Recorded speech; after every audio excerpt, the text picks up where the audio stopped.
there's this idea that as long as you have EDR on your box, you're fine. From my perspective, not a true statement. The attacks can form, be executed upon all within the browser. And this is not new. I was at a big bank, right? We were seeing these things happening on the users' environments where things were happening inside the browser, and we're not able to stop it. But that stuff can happen to our users in the enterprise environment as well. It can all happen just in the memory space of your browser. I don't think we realize how capable and how much code is being written in the browser that people can take advantage of, both to make better apps for our users, but are we doing enough to secure it? Are we getting what we want from our browser manufacturers? And what is it that we need to be asking for from Google and from Firefox and from Brave and from Microsoft? Are we asking enough? Do we have enough visibility? And I'm not sure we do, but I don't think we have enough people asking those questions either. My objective is to figure out how to say yes, given where the business wants to go, the technology I have in place. How can I say yes? Right. And if I don't understand the business, then it's easy to say no. But if I understand the business and the rewards that are there, and if I can figure out how to do that in a secure way, then the business wins with as least amount of risk as possible.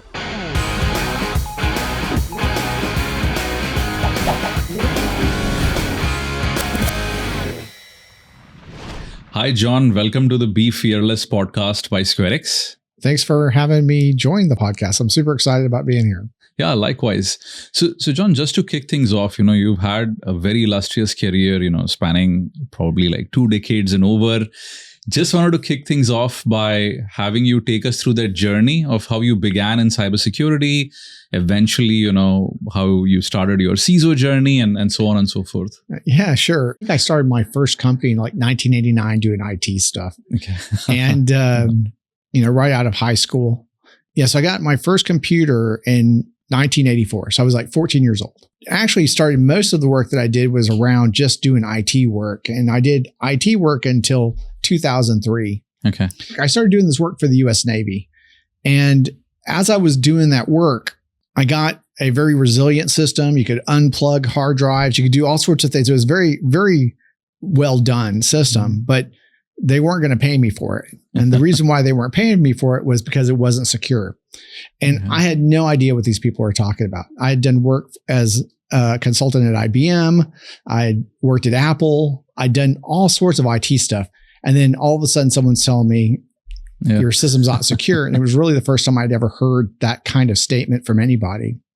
And so I started going through all the procedures for how to secure my systems. And this is in 2003.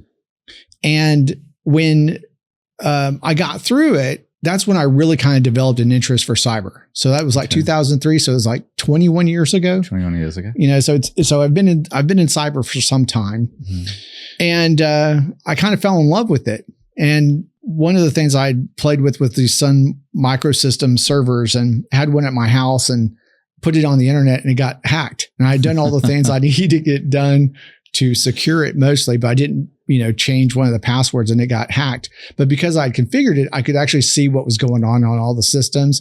And that forensic experience really kind of trapped me, like just how to be a good blue teamer, right? And how to solve it. And I was hooked. And so, so from 2003 to 2014, I worked with the US Navy, outside continental US, mostly in Japan, and some in the Middle East and Bahrain, sometime in Hawaii. That's where I really kind of learned how to build systems securely and keep them secure across, desktops, servers, network systems, everything. That's where I really kind of learned cyber. And John, just to double click on some interesting timelines that you mentioned, right? Which means you've kind of seen the .com boom and the bust. Absolutely. How was that? Just tell us from your first person view. So I was living in Austin when the .com bust happened, right? So it was, 2000, 2001. I just moved from IBM to a payment card system company, right? So they did payment systems.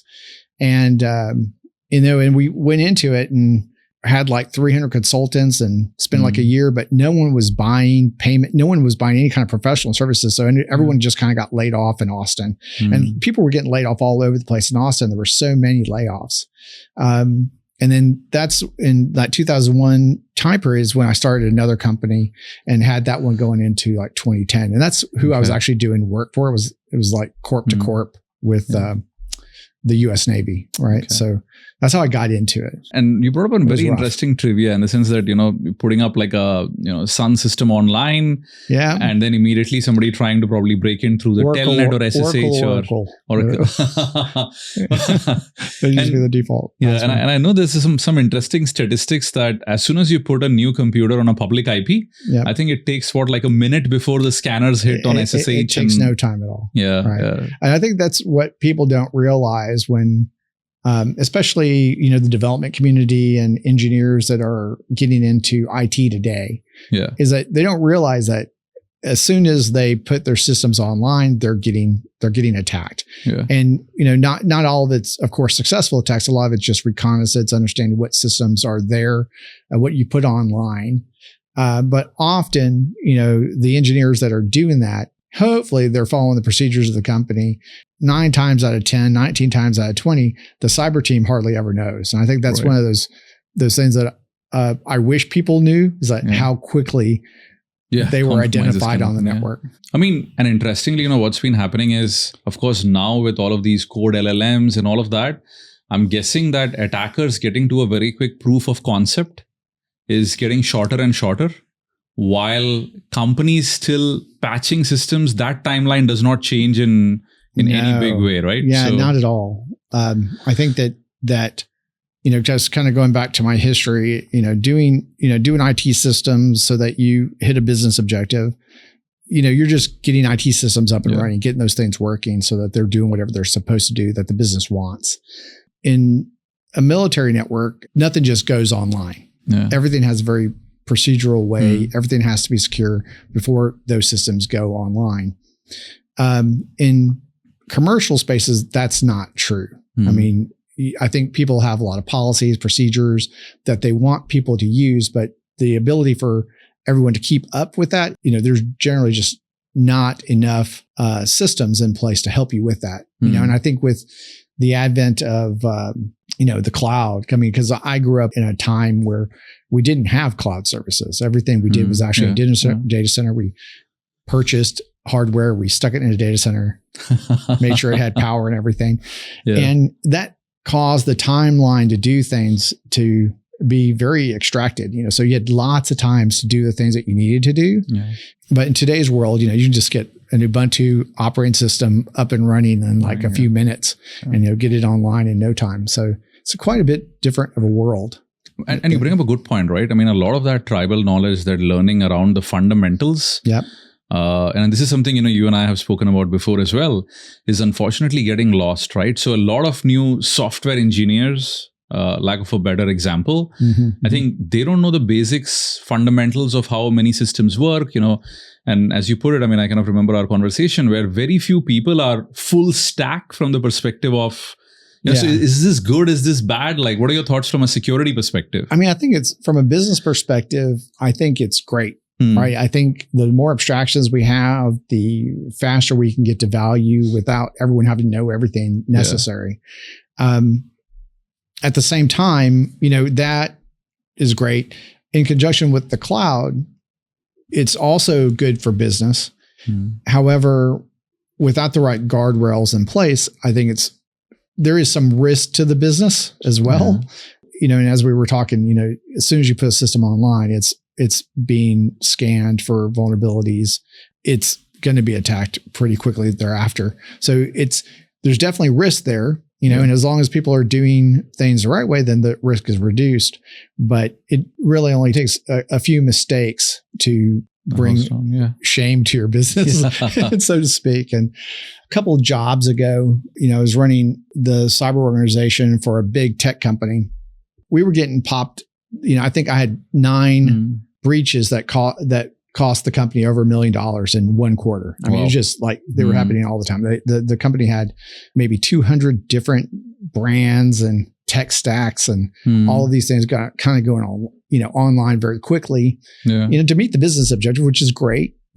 However, it just, I remember this one, just thinking about it, where we were trying to close off a gap that we had identified by one of our pen testers. And when we went to change the configuration of this firewall, and this was still in the data center, this is before we had moved to the cloud, they put it in wrong, where we had expected only corporate networks were going to be able to connect to it. We had actually done the opposite. Only the internet could connect to it, and the corporate networks couldn't. We actually had incidents in ServiceNow or whatever our ITIL tool was that showed that business users were complaining that they couldn't do this procedure anymore, and then they never fixed it. It was like a P3 or a P4, and so no one was getting to it, but the hackers did, right? And they took advantage of it and then re-breached the system that we were actually trying to close off. Even when people are doing things well, or you have the right kind of procedures in place and that there's a gap and you're trying to close it, there's still a lot of opportunities for you to, fat finger the solution and, open yourself up to, data loss. Yeah, no, absolutely. And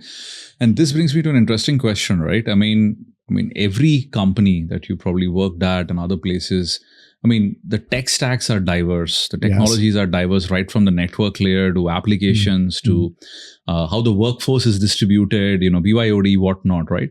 So as a CISO, when you kind of like go in, how do you think about your team construction? Because as you said, right, like very few people know everything across all of these layers. Right. I'm very methodical on team structure from things that are the least technical, like how do I get a GRC group in place to make sure that we have the right policies and procedures that we intend, make sure that we're communicating to folks, making sure that we have, awareness campaigns so that we can train people on security concerns and security practices and how to engage with the security organization. And then you have your architects and your engineers building systems or creating patterns for secure systems. So I typically have a GRC, architecture, engineering groups. Then I kind of move into operations and threat intelligence, those kinds of things. And I kind of break it up kind of almost like a process factory. You understand what the business objectives are, what the IT stack is, what the gaps are with the IT stack, who your potential hackers are that are going to be targeting you. And then start building systems that allow you to protect against that. So it's somewhat threat driven in an approach, but it has to do with both what it is that the business wants to do, the tech stack that they're choosing, which as a cybersecurity executive, I have little or no control of. The business is going to do what the business needs to do. The technology is going to follow, form follows function. And then from that perspective, I then have to construct a security program that allows the business to operate, hopefully at full speed, with the right amount of guardrails and the right amount of pushback so that everything doesn't go out of control. So that's what I'm playing with when I'm thinking about how do we design an organization? Yeah. No, I think, that's fantastic insight. And just double downing on one interesting thing, we've discussed before as well. You kind of mentioned modeling, who the likely attackers would be and how they would probably go about compromising. Could you kind of double click a little bit more on this? How do you think about it? Where do you gather that information around like, hey, these would be typically the attackers, I would say personas and things like that, because that is very interesting. Even previously when we spoke about this, I found that actually to be very fascinating. Well, I think each business has its own kind of operating environment, whether they're in Asia or the United States or some other country, what industry they're in, what kind of information they have, if they have intellectual property, that might be very interesting to some countries, some actors, I'll say. Most people are trying to just figure out how to monetize as quickly as possible. I think that's one, you either have espionage or you have someone that's trying to monetize you, And so if it's on the nation state side and espionage side, or even corporate espionage side, then you're going to be wanting to protect your intellectual property. You need to know where that is. For the other actors, you have different kinds of actors. You have actors that are, and of course, we always talk about nation states and APTs. advanced persistent threats. You might have hacktivists and stuff out there, but I think most of the people are mostly just script kiddies. They're just, just opportunistic. And I think most of what you see on the internet is probably more opportunistic. But those different groups of people have different, staying power. So if you're an advanced persistent threat and you're being well funded by a nation state or by some criminal organization, then if you have an objective, whether that's stealing information about customers and gathering information, credit card information or whatever that is, then you have ways of monetizing that. You'll go figure out how to do that, and you'll just be able to go do it persistently. Everyone else is just looking for the opportunistic threat, like ransomware, I think is one of the big opportunistic threats today. Most actors aren't actually trying to take you out. Most of them are actually want you to continue operating so that they can continue siphoning off your credit cards off your network or your e-commerce sites.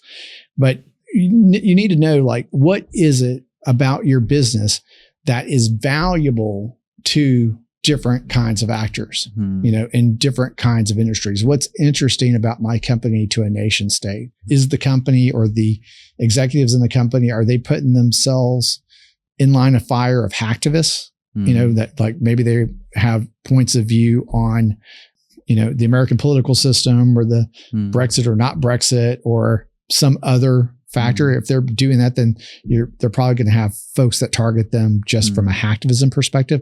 But whatever those things are that are real about your company or what you're trying to protect, you got to somewhat figure out what is it about your company and how your company operates and its value stream that is valuable or could be rehashed or refarmed out to someone else to go down their own value stream. Right. So it could just be access. And, there's access brokers that just steal access from a company. They harvest credentials, get on the network, and then that's what they've done. That's what that actor does in the, I'll say, adversary, the threat landscape, the hackers.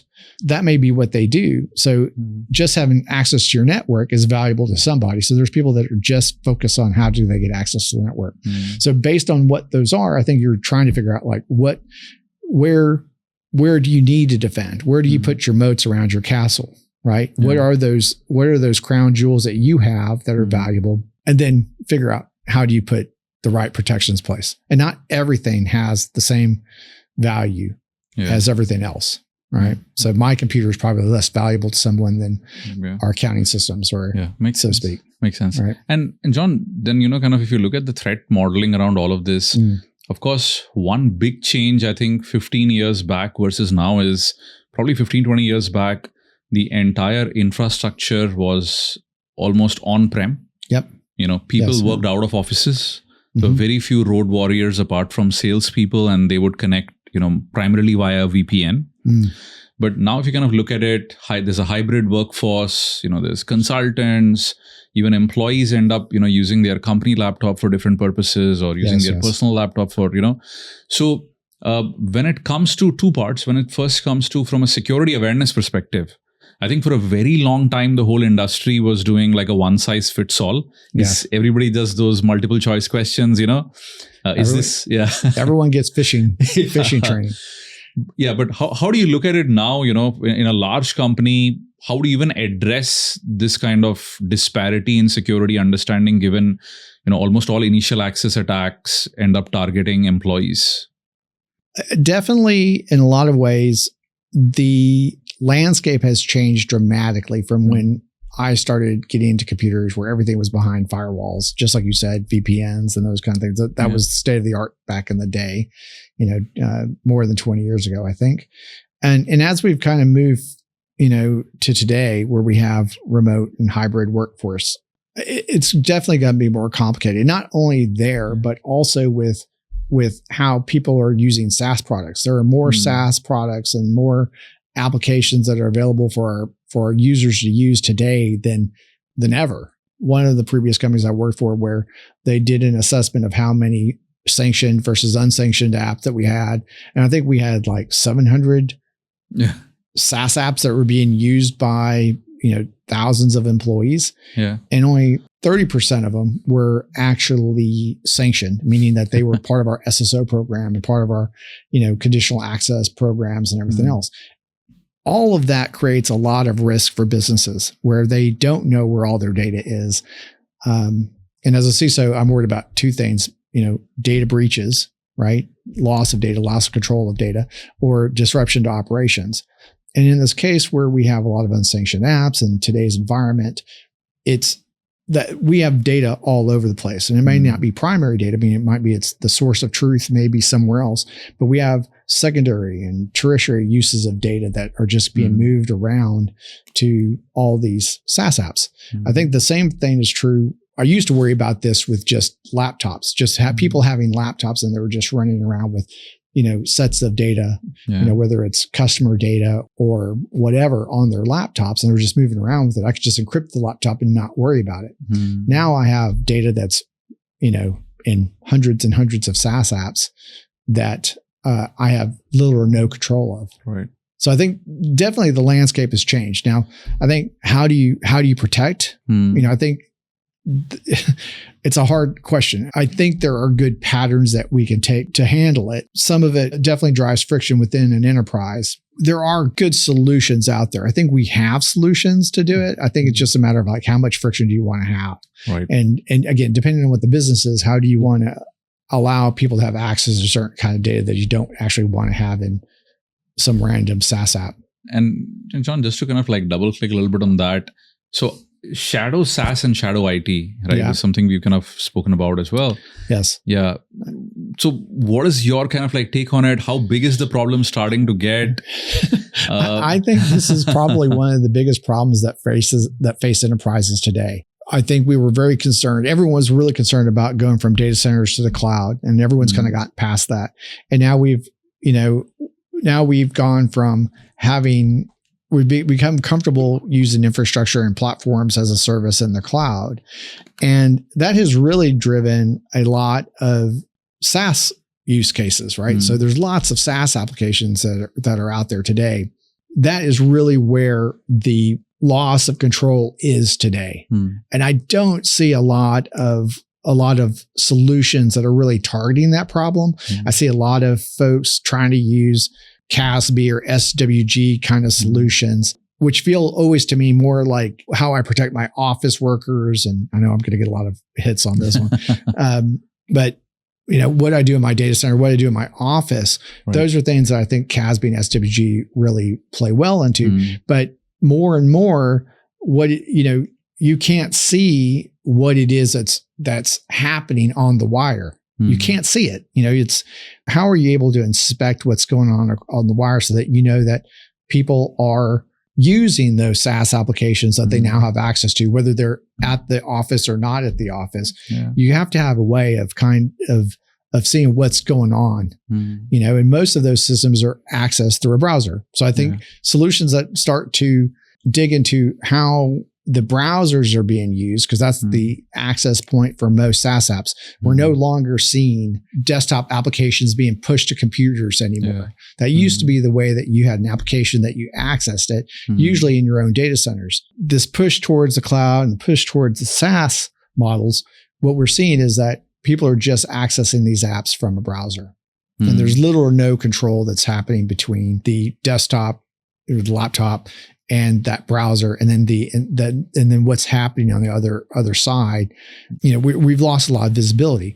One of the reasons I think I am excited about SquareX is because y'all are doing a lot more work in the browser. Y'all are doing a lot of things in the browser that allow us to protect from shadow SaaS, and not shadows, so both sanctioned and sanctioned applications, and the myriad of ways that people can use their applications. Yeah. Right.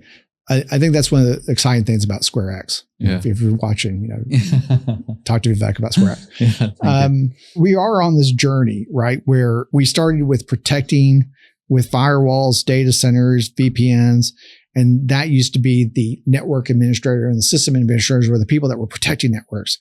And then we started putting our apps on the web. We started having web e-commerce sites, and now our developers were kind of getting in the crosshairs of hackers. Yeah. That's gotten better in the cloud. Now, we know how to secure cardholder data today pretty darn well.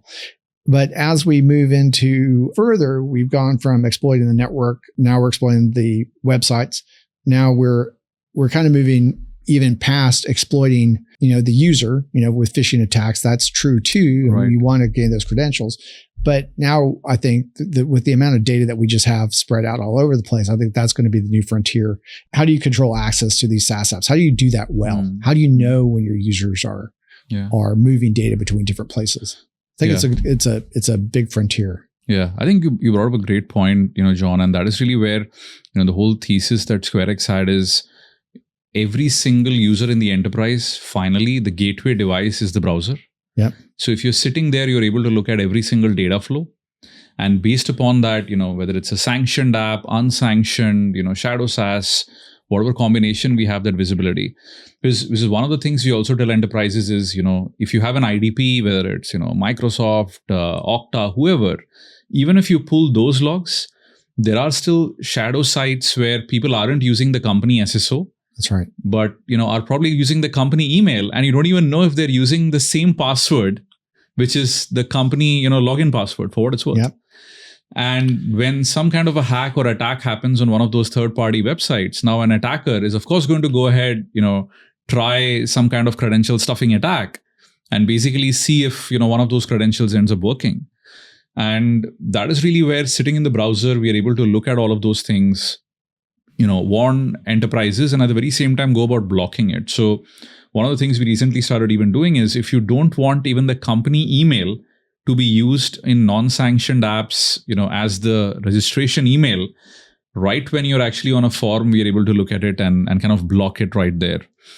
So you're right. And I think the browser is becoming the new endpoint, right? And that is really where, sitting in the browser, there is a massive opportunity to try to solve many of these problems. Because, if you think about it, everything that we've spoken about, shadow SaaS, shadow IT, all of this exposure is happening because employees are either careless or gullible, right? Yeah. Some combination of this. Yeah. One of the paths I try to steer clear of is blaming the user, right? And I think that, as a cybersecurity leader, we have a duty of care, to the company that we're trying to live up to, I guess, right? We're trying to make sure that we're doing what we need to do to protect the business. And that means protecting our data assets, of course, but it also means, how do we protect, access to systems that could harm us, through employee action. And most of the time, and this is one of the things I really annoys me is when we blame the user, and are they gullible? Yes. Is that true? Yeah, these are true. But there's so many places where I'm gullible. Yeah. Right. Maybe I'm not going to hit the phishing link, but there's probably other ways that I can be exploited as well. But this is my field of choice. And my job is to make sure that I, deploy systems and make sure that, and I have the processes and the policies and the procedures, and I'm sending out emails or whatever needed to build awareness. Those are things that I need to do, as a CISO inside my organization, is make sure that folks are getting the information that they need so that they can be on top of those kinds of attacks. And there's things that there's so many things that I can't even see. There are hackers that are trying to exploit through WhatsApp, for example. They're, going there and they're talking to an executive and they're trying to get, changes made to payments. How is a payment going to be made to this person or that person? And I have no way of monitoring the WhatsApp stuff, not inside of their app, right? Now, but building awareness, making sure that people are aware. I think those are things that we need to do. If those systems are inside of our environment, do I want to allow the WhatsApp application to be used on our desktops?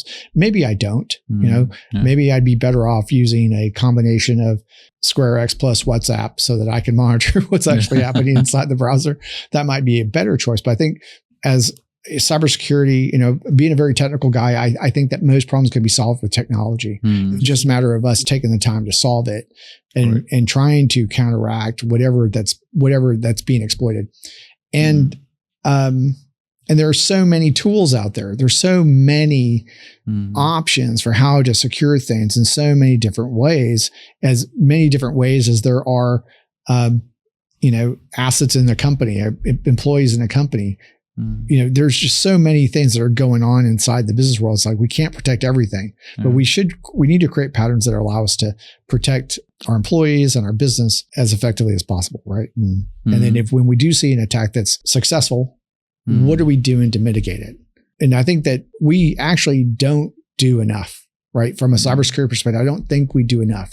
I think when we see that an attack occurs, when we can blame the user, it kind of lets people off the hook. Or we think that a piece of paper is going to stop a user from doing something. Correct. And fear is interesting. It's an interesting tool.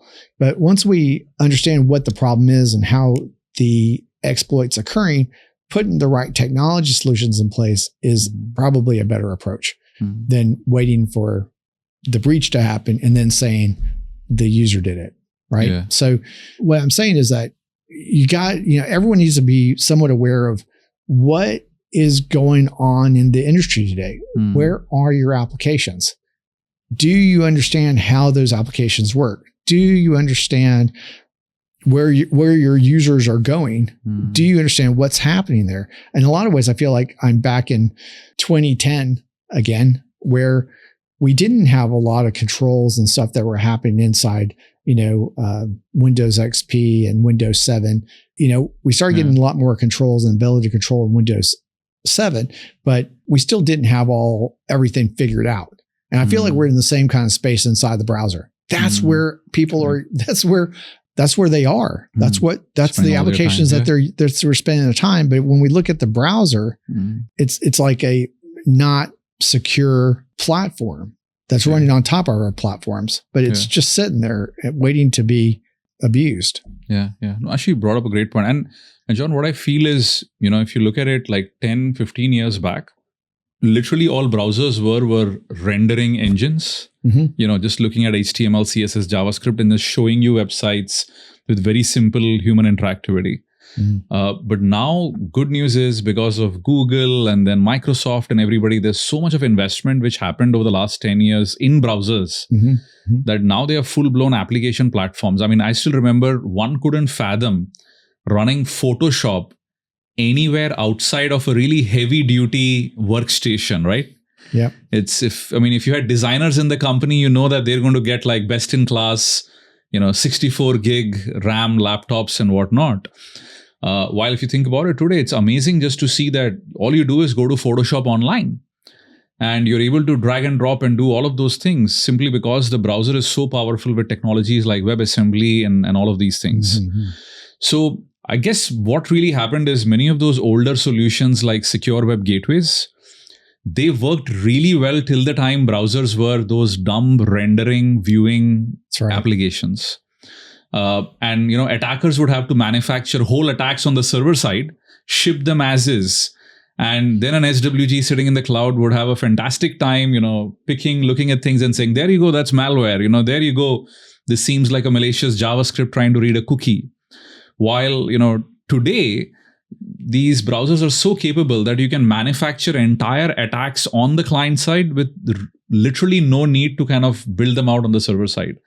And when we did the whole DEF CON talk, one of the things we showed is rather than ship a malicious Excel file with a macro, you can literally in JavaScript create an Excel file header by header, put in a malicious macro in it, and then drop it onto the user system, which any network appliance trying to monitor is now totally invisible because it has no clue what went on. Right. And I feel, and this is, again, just double downing on what you said, is our whole thesis is, as technology has kind of evolved to make the browser the most important application, what's going to happen is attackers are also now adapting to leverage this application and custom build attacks, which with entire life cycles in the browser rather than outside of them. And this is really where, for these newer class of attacks, there's going to be newer class of solutions required, which are browser first class citizen and browser native, like what we are attempting to do at SquareX.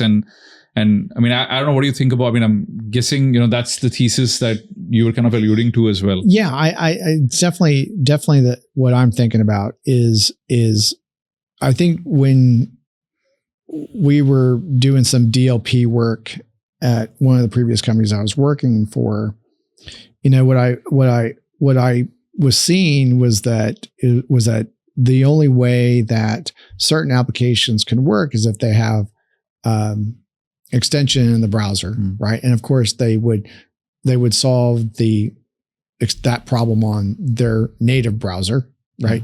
But then they didn't work on the Mac browser, and they didn't work in this other browser, and et cetera. And that creates gaps, because just as we have preferences, whether we, what kind of cars we drive, we also have preferences in what kind of browsers we drive. Yeah. And if you don't have a solution that is able to meet the user where they want to work, then I think you're gonna run into problems, right? And I think that the other thing I saw was that they would use in this browser, it would work just fine, but in their Mac or their Linux, it didn't work. And again, our users are all over the place. They're going to many very different websites. They're using very many different browsers. Some of them use Mac, some are using Windows, most using Windows, and then a lot of Linux as well coming out.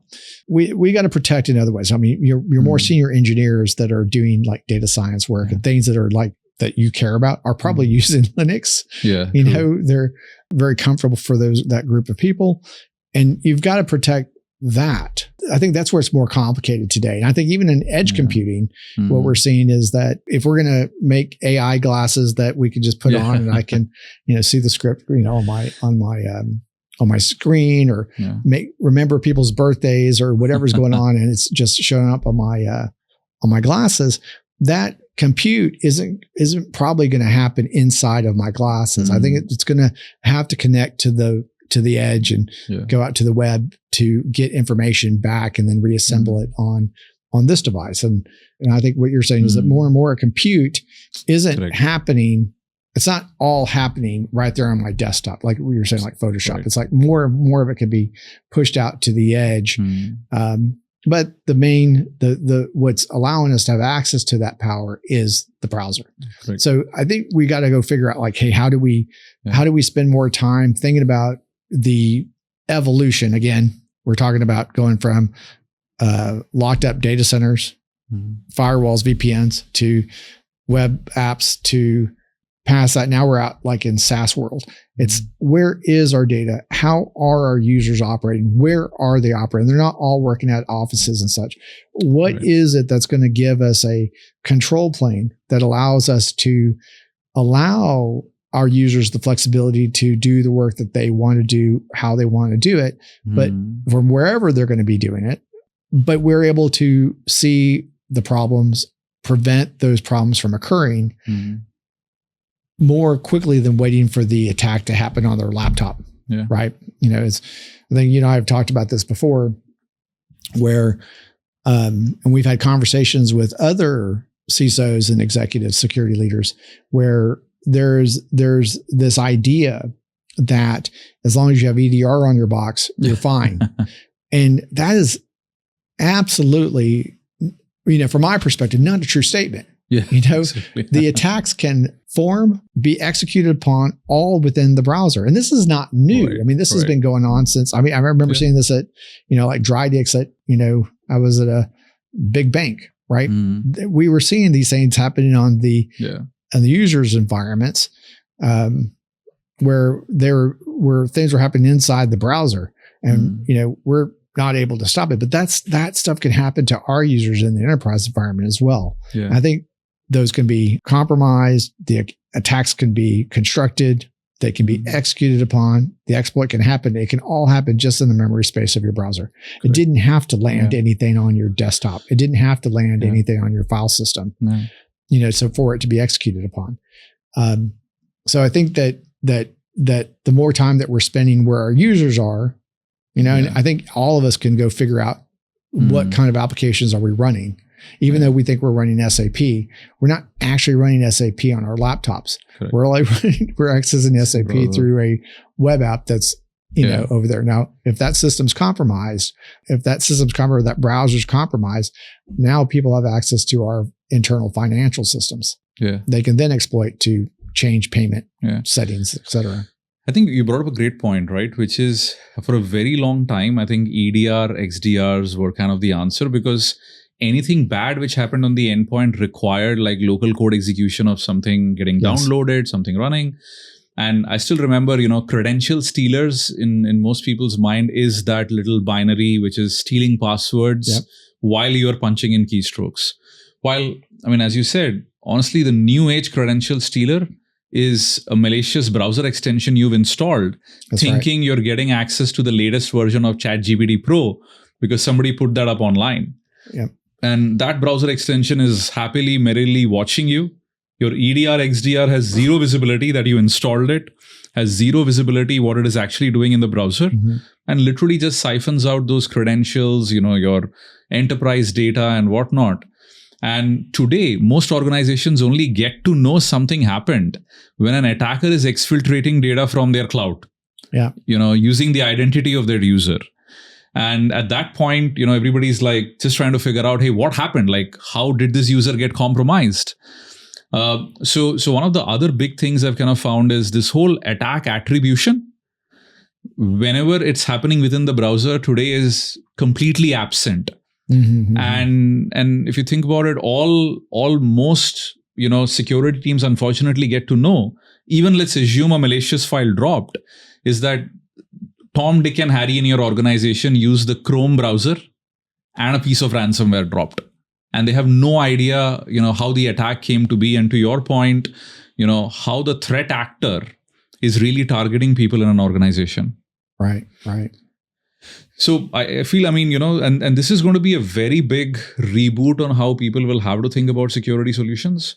Because, in my 25 years in cybersecurity, and you've seen it, as much or actually more, is any time there is this big paradigm change in how people operate, I think your security solutions have to adapt. And the older ones, unfortunately, the really large companies find it very difficult to cannibalize, what they've been preaching to everybody for the last 10 years and are generally slow to respond. And that's really where, startups have an opportunity, I guess.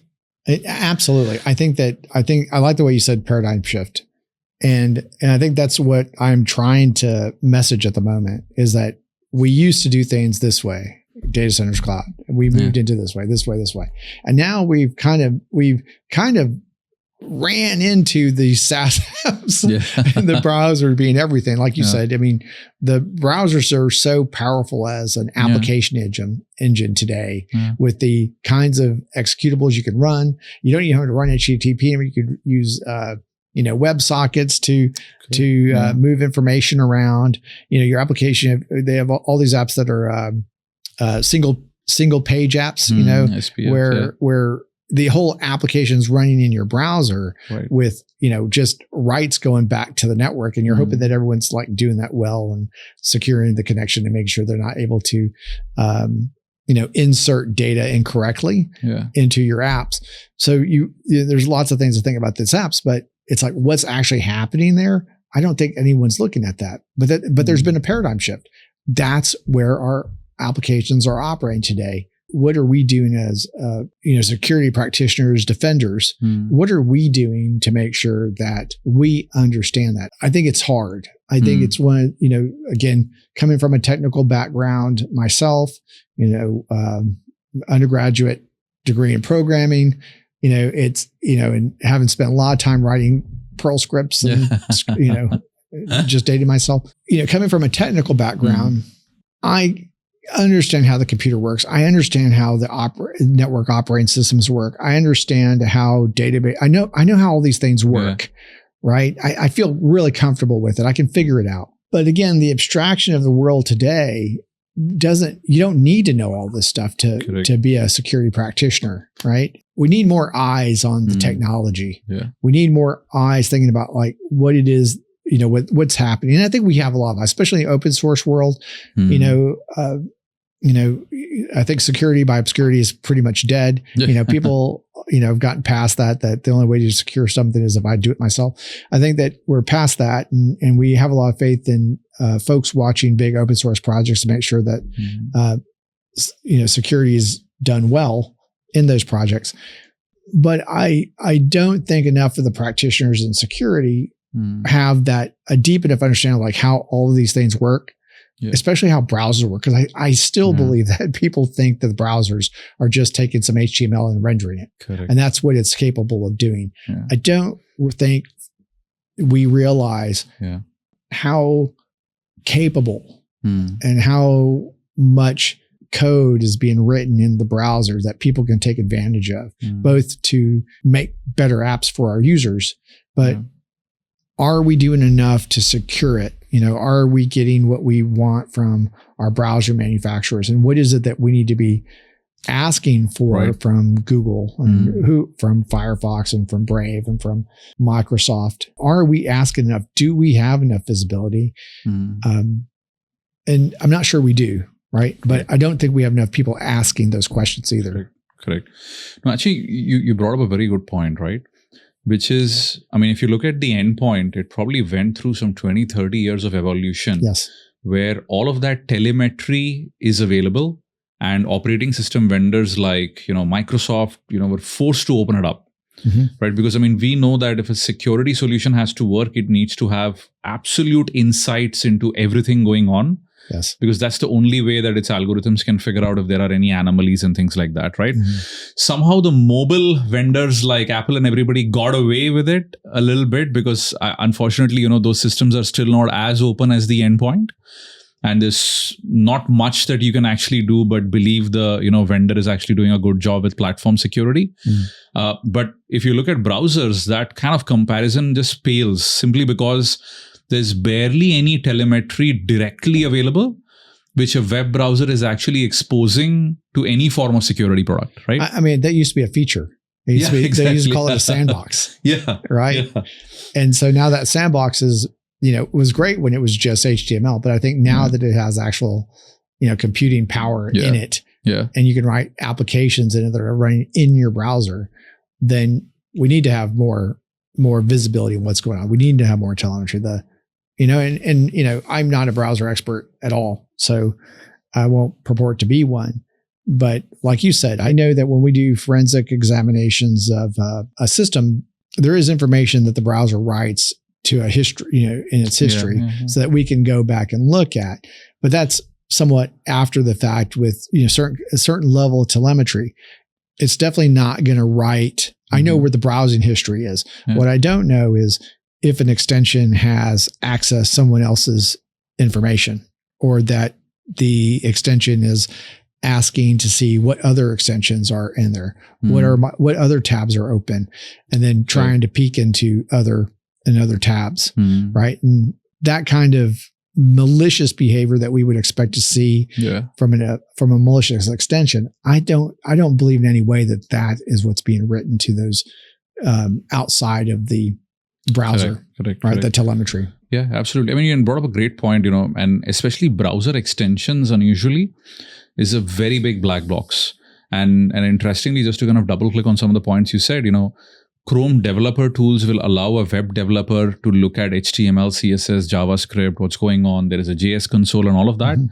But the most unbelievable thing is there is nothing in comparison available for a browser extension. So which means if you have a browser extension and you open up Chrome developer tools, there is nothing of that browser extension that you can go about debugging or even looking at.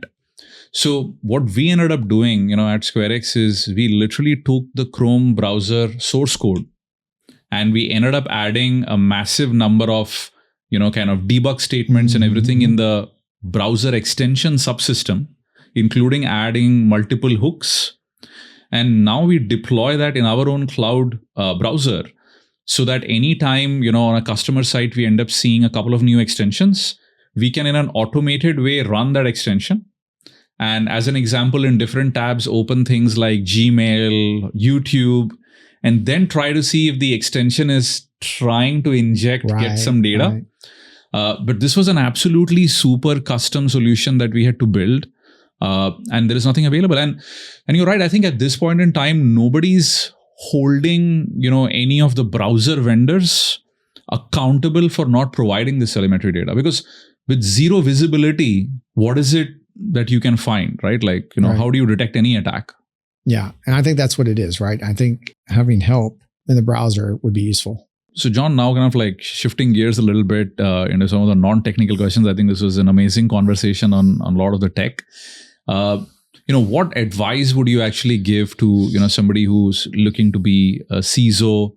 How do you think, he should kind of like think about his career graph, apart from, of course, learning how to sleep less, waking up in the morning, full of anxiety? I don't know if any of that. Well, I mean, I think there are different kinds of CISOs, and I think different companies need different kinds of CISOs at different times in their journey, right? Yeah, as companies grow, they might need a CISO that is more cut and dry. They have a line that they don't want you to cross, but sometimes you need CISOs that actually understand the business and what the business objectives are, and helping the company go that direction. Right. And some of them may not own any technology at all, but they may need to have just a strictly GRC kind of focus on like how their technologies are working with their vendors and with respect to data protection agreements or whatever those things are that they need to do to run their business. So I think there's different types of CISOs. As a CISO, I think that it's one of the most complicated jobs because you have to somewhat translate the business objectives and understand what the business is trying to do, how the business is operating, where the risks are for that business. And, most of the time I think we're thinking about technology risks a lot, but you really have to understand the business. After I had got my undergraduate, I was working on my MBA, but MBA wasn't my first choice. My first choice was actually finance. Okay. And I had a friend of mine that was a recruiter and ex-McKinsey consultant, and he and I were talking, and he was asking me, I was telling him I was going to get a master's degree. He's like, "Oh, well, what are you going to get a master's degree in?" He's like, "Oh," and I said, "Well, I'm going to go get a master's degree in finance." Yeah. And he says, "Of course you are." And I'm like, "What do you mean? Of course you are?" I was like, I was getting defensive, Of course you are. He's like, "Well, I mean, it's the most technical. If there's a business degree and it's technology related, it would be finance. I mean, it's the most technical. I mean, it's like debits and credits and those kinds of things, right? It's like very not abstract, right?" Correct. And he suggested I get an MBA. And I thought that with my, technology background, I think that's important. I think you have to have a technology background to be a CISO. You got to understand technology. I don't know how deep you need to understand it, but you need to understand it pretty darn well. But I think you also need to understand business. I think that most of what we do as what I do as a CISO, or the way that I see the CISO role, is that my objective isn't to say no, right? That's not actually my objective. My objective is to figure out how to say yes, given where the business wants to go, the technology I have in place. How can I say yes? Right. And if I don't understand the business, then it's easy to say no. But if I understand the business and the rewards that are there, if we do this well and we go down this path and we get the technology to support us, and if I can figure out how to do that in a secure way, then the business wins with the least amount of risk as possible. Yeah. But if you don't understand the business, then everything becomes a technology question, and the technology questions are always easy. That's wrong. That's not the right way of doing it, right? And so you just don't do anything. But no risk, no reward. So unless you understand the reward and the actual probable risks of occurring of that threat actually happening, then I don't think you can be a good CISO. Yeah. I mean, or you're just Department of No, I guess. No, I mean, absolutely. And John, just to kind of like double click on that, I think one of the other interesting things which always comes up when we do the podcasts is, and this is something, what we do is every guest gets to ask one question for the next guest. Okay. And this is what the previous guest kind of like requested, which is, what one thing or person has been the biggest influence in your life? Not just career, but like in general. Oh, wow. I think that when it's all said and done, I think the person that, and this is going to make me cry, maybe, Okay. but I'll try not to. But I think that honestly, my dad, I have no idea why he ever bought me a computer.